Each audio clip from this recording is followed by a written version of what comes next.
UP के बुलंदशहर में राज्यसभा सांसद सुरेंद्र नागर की बेटी की सगाई समारोह में पहुंचे हरियाणा के सीएम नैब सिंह सैनी और यूपी के डिप्टी सीएम ब्रजेश पाठक। केंद्र सरकार की बजट को लेकर बोले यूपी के डिप्टी सीएम ब्रजेश पाठक, विकसित भारत की परिकल्पना को पूरा करने वाला बजट पेश हुआ। मध्यम वर्ग को राहत देने वाला बजट पेश करने पर केंद्र सरकार को धन्यवाद देता हूं। विपक्ष के पास बजट पर बोलने के लिए कुछ नहीं है। ब्रजेश पाठक का समाजवादी पार्टी परिवार। समाजवादी पार्टी पूरी तरह से दिग्भ्रमित है। ब्रजेश पाठक आगामी 5 फरवरी को दिल्ली में होने वाले मतदान पर बोले ब्रजेश पाठक, दिल्ली विधानसभा चुनाव में भाजपा की प्रचंड बहुमत होगी। डिप्टी सीएम राज्यसभा सांसद सुरेंद्र नागर की बेटी की सगाई समारोह में शिरकत करने आए थे। डिप्टी सीएम राज्यसभा सांसद सुरेंद्र नागर के पुत्र के सगाई समारोह में पहुंचे हरियाणा के मुख्यमंत्री नैब सिंह सैनी। दिल्ली चुनाव में भाजपा की सरकार बन रही है। पिछले 10 साल से दिल्ली में चल रही झूठ की दुकान को जनता समझ गई है। केजरीवाल ने सिर्फ अपने लिए काम किया है, जनता के लिए कुछ नहीं किया। केजरीवाल ने दिल्ली में सिर्फ झूठ परोसा है। दिल्ली की जनता आज भी गंदा पानी पीने को मजबूर है। सर, अखिलेश यादव ने ये कहा है कि हमें बजट के आंकड़ों से कोई मतलब नहीं है। महाकुंभ में मरे हुए समाजवादी पार्टी पूरी तरह से दिग्भ्रमित है। माननीय प्रधानमंत्री नरेंद्र मोदी जी के नेतृत्व में कल जो बजट प्रस्तुत हुआ है, ये विकसित भारत के संकल्प को पूरा करने वाला बजट है। नए भारत की परिकल्पना जो सदियों से होती आई, उसको पूरा करने वाला बजट है। युवाओं को, महिलाओं को, विशेषकर चिकित्सा जगत को नई गति देने वाला बजट है। और मध्यम वर्ग के लिए तो मैं कह सकता हूं कि बहुत लंबे समय से इंतजार था। जो इनकम टैक्स स्लैब में छूट मिली है, 12 लाख तक की आय उनकी कर मुक्त रहेगी। इसके लिए मैं आदरणीय प्रधानमंत्री नरेंद्र मोदी जी का, पूरी केंद्र सरकार का हृदय से अभिनंदन करता हूं, आभार प्रकट करता हूं। खड़गे ने कहा है विपक्ष विफलताओं को छिपाता हुआ दिशाहीन बजट। आप जानते हैं ये कांग्रेस, समाजवादी पार्टी, इंडी गठबंधन के लोगों के पास कहने के लिए कुछ नहीं है। पूरी तरह से देशी जनता देख रही है। माननीय मोदी जी ने जो देश के लोगों को बजट दिया है, ये वास्तव में देश की विकास की गति को आगे बढ़ाने वाला है। दिल्ली में चुनाव है सर, उस पर क्या कहेंगे? दिल्ली विधानसभा चुनाव में भारतीय जनता पार्टी प्रचंड बहुमत के साथ एक तरफा जीत रही है। केजरीवाल जी की झूठ फरेब की राजनीति को दिल्ली की जनता ने समझ लिया है। अब ये और नहीं चलेगा। दिल्ली की जनता 5 तारीख को कमल खिलाने जा रही है। की जोड़ी वहां पर प्रचार कर रही है। पूरी तरह से फ्लॉप साबित होगा। धीरेन्द्र शास्त्री ने कहा है कुंभ में जो मरे हैं वो मोक्ष को प्राप्त हुए हैं। सर, क्या कहेंगे बयान पर?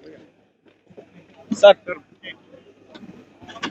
सबकी नजरें दिल्ली पे टिकी हुई है। दिल्ली के अंदर 8 तारीख को भारतीय जनता पार्टी की सरकार बन रही है और वहाँ जो झूठ की दुकान पिछले 10 वर्षों से खुली हुई थी, लोग अब उसको समझ चुके हैं और 8 तारीख को झूठ की दुकान पे ताला लग जाएगा। जो वायदे वहाँ के लोगों से किए थे वो खाली वायदे ही रहे, उनके ऊपर काम नहीं हुआ। काम अगर हुआ है, उन्हें अपने लिए काम किया है, जनता के लिए कोई काम नहीं किया। दिल्ली के लोगों को आज भी पीने का 10 वर्षों के अंदर गंदा पानी मिल रहा है। उनके सीवरेज ओवरफ्लो हो रहे हैं।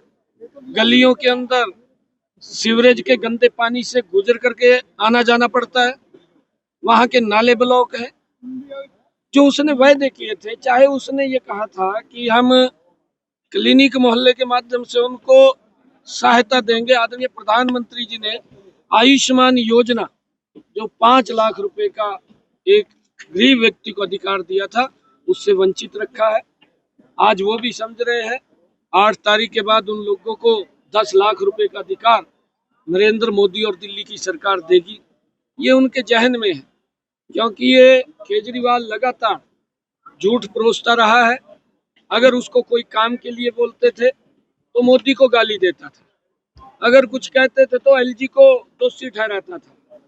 और जब उसने जो वायदे किए और ये बात उसने कही कि मैं 2025 में यमुना की अगर सफाई नहीं की तो मैं वोट मांगने नहीं जाऊंगा, तो किस मुंह से वो जाता? आरोप लगा दिया। अपने ऊपर से गारा उतारने वाली बात है। और अब लोगों ने मन बना लिया कि इस प्रकार के झूठे व्यक्ति का दिल्ली में कोई स्थान नहीं है और उसको बाहर का रास्ता दिखाने का काम। सर, आप यमुना का जल आपने ग्रहण किया, उसके बाद में एक वीडियो जारी हुआ, वो जल वापस बाहर आया है, जिसको लेकर के ये केजरीवाल को हमला पर है। केजरीवाल को पूछना, पूरी वीडियो मेरी देखना, तो केजरीवाल को पूछना। मैंने केजरीवाल को कल भी कहा है, मैं कहा मैं आपको चैलेंज करता हूँ, अगर आपने कोई ऐसी बात कही मैं आपको पकड़ करके ले जाऊंगा केजरीवाल को, और उसी स्थान पे ले जाऊंगा जहां से हरियाणा दिल्ली को पानी फीड कर रहा है।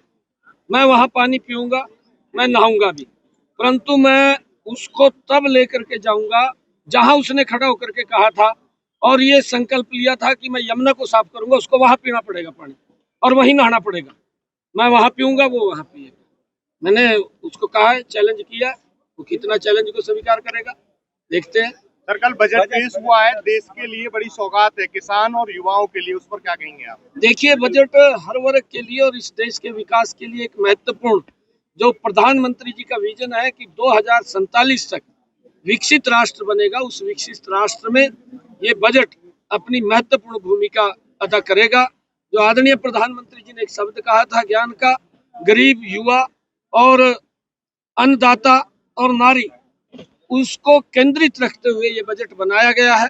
मध्यम वर्ग को जिस प्रकार से 12 लाख रुपए की इनकम टैक्स में छूट दी गई है, पहले जो 7 लाख की थी, किसानों को जिस प्रकार से क्रेडिट कार्ड के अंदर 3 लाख रुपए से उसकी सीमा बढ़ा करके 5 लाख रुपए की है, और व्यापारियों को भी 5 लाख रुपए तक का सॉफ्ट लोन वो देने का निर्णय इस बजट के अंदर किया गया है। इसका हर वर्ग को बड़ा लाभ और मध्यम वर्ग को इसकी इससे मजबूती मिलेगी। देश जो विकसित राष्ट्र बनाने का सपना आदरणीय प्रधानमंत्री जी ने देखा है, वो इस बजट के अंदर झलक रहा है और हमारा देश ये गति से विकास के अंदर आगे बढ़े। सर खड़गे ने कहा विपक्ष विफलताओं को छिपाता हुआ दिशाहीन बजट। देखिए, खड़गे साहब का जो इंडी गठबंधन के लोग हैं, इन पर कोई मुद्दा तो है नहीं है। खड़गे साहब कहीं दिखाई नहीं देते। हमारे हरियाणा के अंदर आए थे, हरियाणा के अंदर रैली भी इन्होंने की थी, भारत जोड़ो यात्रा, खड़गे साहब को पूछना, और वहां पर मेरे ख्याल से काफी लोग थे। रैली का आयोजन किया, खड़गे साहब मंच के ऊपर खड़ा होकर के कहने लगे कि मोदी ने हर साल 2 लाख नौकरियों की बात की थी, 2 करोड़ नौकरियों की बात कही थी, भी किसी को मिली? मेरे ख्याल से रैली के अंदर जितने लोग आए थे खड़गे के साहब के सामने, वहां पर हजारों की संख्या में लोगों ने हाथ खड़ा करके कहा कि हमारे यहाँ बिना पर्ची बिना खर्ची के नौकरी मिली।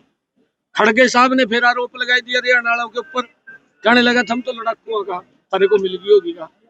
इस प्रकार की भाषा ये यूज करते हैं, इनके पास मुद्दा नहीं होता कोई भी, ये तो आरोप लगाते हैं चले जाते हैं।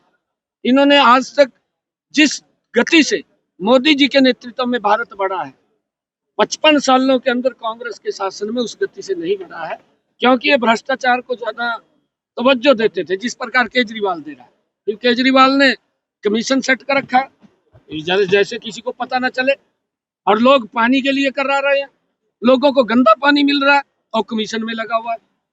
ये सारे के सारे एक ही थैली के चट्टे बट्टे हैं और लोग समझ रहे हैं।